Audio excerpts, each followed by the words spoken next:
राष्ट्रवादीच्या आमदारांची आज मुंबईत बैठक आयोजित करण्यात येणार आहे आणि या बैठकीसाठी नाशिकमधनं देखील राष्ट्रवादी अजितदादा गटाचे आमदार आता मुंबईकडे निघतात। आपल्यासोबत आमदार हिरामण खोसकर आहेत। खोसकर साहेब, खरं तर आज ही बैठक होती आहे, नेमकं या बैठकीच्या संदर्भात काय निरोप आहे आणि नाशिकमधनं आमदार कोण कोण जात आहेत? हे आता रात्री काल कोकटे साहेबांचा मला निरोप आला। मी घरी होतो, घरी खूप गर्दी होती की जवळजवळ 400-500 कार्यकर्ते काल सकाळपासून घरी येत होते। 3:30 वाजता कोकटे साहेबांचा फोन आला की आपल्याला पत्रकार परिषद घ्यायची आणि ताबडतोब मी गेलो। गेल्यानंतर त्यांनी पत्रकार परिषद घेतली आणि रिटर्न झाल्यानंतर मला घरी गेल्यानंतर वरतून मंत्रालयातून फोन आला का उद्या 2 वाजता मीटिंग आहे, मीटिंगला तुम्ही उपस्थित राहा। त्याच्यानंतर मला झिरवळ साहेबाला मी खात्री केली का साहेब काय करायचं, जायचं कसं करायचं? साहेब म्हणे जावं लागेल। आज मला वाटत नाही काही वर्षांनी तातडीनं कशी निर्णय घेतले, का घेतले, आता जे काही त्यांनाच माहीत असेल। आम्ही तर सगळे संकटात पडेले। आता त्यांना वाटलं जरी दादा गेले असतील, परंतु जे काही राहिलेले लोक, जी जनता आपल्यावर अवलंबून आहे, कार्यकर्ते असतील, पदाधिकारी असतील, आमदार असतील, हे लोक आपल्या पाठीमागे त्यांचं काहीतरी त्यांना कुठंतरी एकंदर ठेवा, त्यांना दिलासा मिळावा म्हणून एवढं तातडीनं ही बैठक आयोजित केली। काल आपण पत्रकार परिषदेत आणि त्याच्यापूर्वी सुद्धा मागणी केली होती की सुनेत्राताई पवार यांना उपमुख्यमंत्रीपद द्यावं, त्या दृष्टीनं आजची ही बैठक असल्याचं सांगतायत। आज संध्याकाळी कदाचित सुनेत्राताई या उपमुख्यमंत्रीपदाची शपथ देखील घेत आहेत। आणि आता तसं तर सामान्य माणसाला जरी विचारलं, सामान्य कुटुंबाला, आता काल जेवढे मला भेटायला आले 400-500 लोक, त्यांचं एकच सूर का त्या कुटुंबातलं दिलं पाहिजे। दादांनी जे काही कार्यकर्ते घडवले, लोक घडवले, माणसं केले, काम केलं, खरी श्रद्धांजली जर त्या सुमित्राताईला दिलं तर ती खरी त्या कुटुंबाला श्रद्धांजली, दादांना श्रद्धांजली, त्या कुटुंबाच्या माध्यमातून त्या कुटुंबाच्या पाठीमागे उभं राहिला तीच दादाला खरी श्रद्धांजली। असं प्रत्येक माणसाची सकाळपासून जवळजवळ 100-500 लोक कार्यकर्ते भेटायला आले, सगळ्याच पक्षाचे आले, BJPचे आले, सर्व पक्षीय आले, काही एका पक्षाचे नव्हते। प्रत्येकाचा सूर हाच आहे का त्या कुटुंबाला सांभाळून दिलं पाहिजे।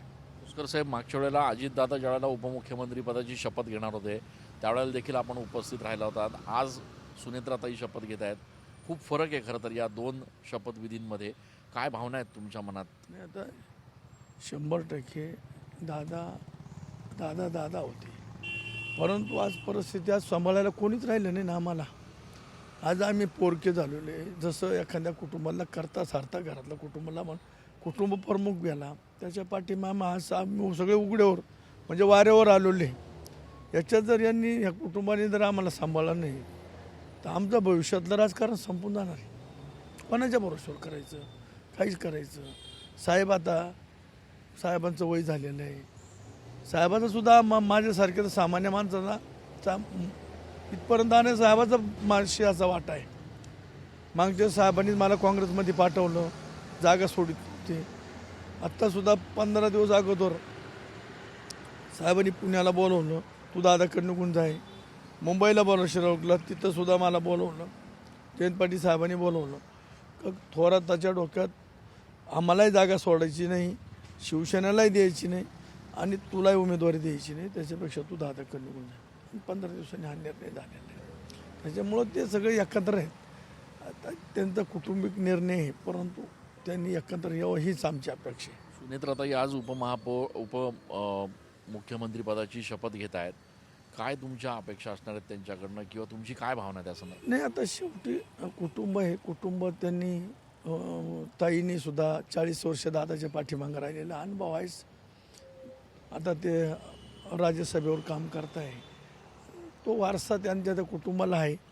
ताईंनी 40 वर्षाचा अनुभव, नक्कीच जरा अधिकारी म्हणा, लोकप्रतिनिधी जात असेल तर ताईनं ते थोडंफार का होईना दादाच्या अनुपस्थित थोडंफार तर काम केलं असेल, हे 100% खरं। दादाची उणीव भरून निघणार नाही, पण ती पोकळी भरून काढण्यासाठी त्या कुटुंबातला सुमित्राताईचं आहे ठिकाणी। तुम्ही कालपासून मागणी करताय सुनेत्राताईंनाच जबाबदारी द्यावी, आज ते सगळं पूर्ण होतंय। सुनेत्राताई आज नाही, आता मला बाकीचे आमदाराचे जरा फोन आले, सुनील शेळके सगळ्यांचे फोन आले की आपल्याला त्या कुटुंबाच्या मागं राहायचे। झिरवळ साहेबांनी सगळेच मला 10-15 आमदारांचे फोन आले, एकच आले का आपल्या सुमित्राताईच्या पाठीमागे उभा राहायचं त्या कुटुंबाच्या। आपल्याला दादाच्या कुटुंबाच्या उभं राहिलं तरच दादाला श्रद्धांजली ही सगळ्याची भावना आहे. खूप धन्यवाद. आपण बघतोय की हिरामण खोसकर त्यासोबतच राष्ट्रवादीचे इतर जे आमदार आहेत ते आता मुंबईच्या दिशेनं रवाना होत आहेत. आज मुंबईमध्ये सगळ्या आमदारांची बैठक देखील होणार आहे आणि त्यानंतर संध्याकाळी सुनेत्रा पवार या उपमुख्यमंत्रीपदाची शपथ देखील घेतील अशी माहिती आहे. त्यामुळे कालपासून जो काही राष्ट्रवादीच्या कार्यकर्त्यांचा आणि पदाधिकाऱ्यांचा रेटा होता, जी काही मागणी होती की सुनेत्रा पवार यांच्याचकडे पक्षाची धुरा सोपवावी, ते आज कुठेतरी पूर्ण होताना बघायला मिळत आहे. कॅमेरा पर्सन आकाश येवलेसह मी चंदन पूजा अधिकारी, TV9 मराठी.